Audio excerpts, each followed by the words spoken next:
पिछले क्लास में पढ़ा था कि भाई रिवैल्यूएशन कैसे बनाते हैं।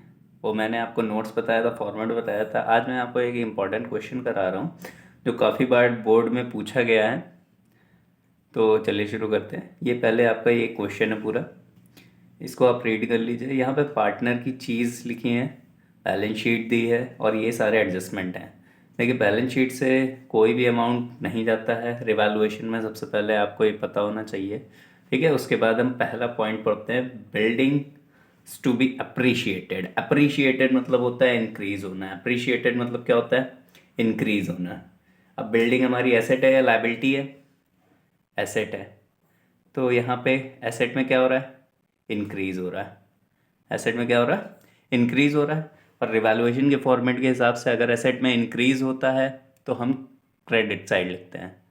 ठीक है, जिसको नहीं पता है रिवैल्यूएशन का फॉर्मेट वो जाके मेरी पिछली वीडियो पहले देख ले, तब एक वीडियो देखें। ठीक है, उसके बाद सेकेंड पॉइंट क्या है? प्रोविजन फॉर डाउटफुल डेब्ट is to be increased to. यहाँ पे क्या दिया है? 2 दिया है।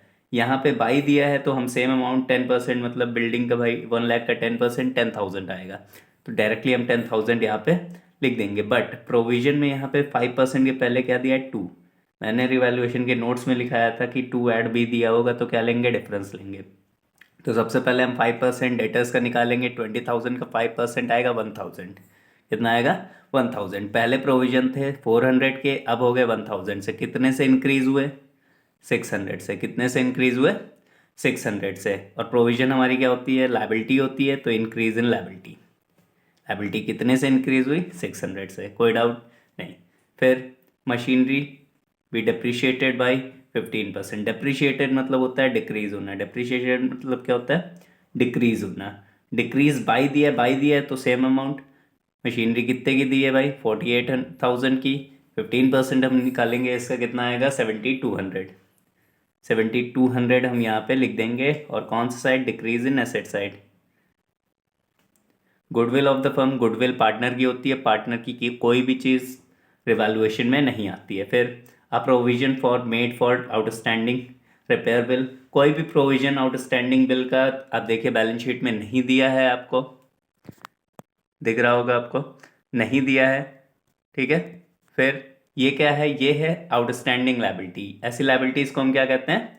आउटस्टैंडिंग लाइबिलिटीज, या मतलब बाई अनरिकॉर्डेड लाइबिलिटीज।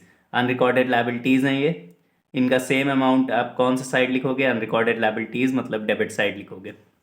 फिर included in the value of creditors 1,800 for outstanding legal claim which is not likely to arise. मैंने नोट्स में लिखाया था कोई भी क्रेडिटर्स हैं नॉट लाइकली टू अराइज हैं, तो उसका मतलब क्या है? Decrease in liability. क्या है? Decrease in liability. ठीक है, फिर next, out of the insurance premium paid 2,000 for is for the next year.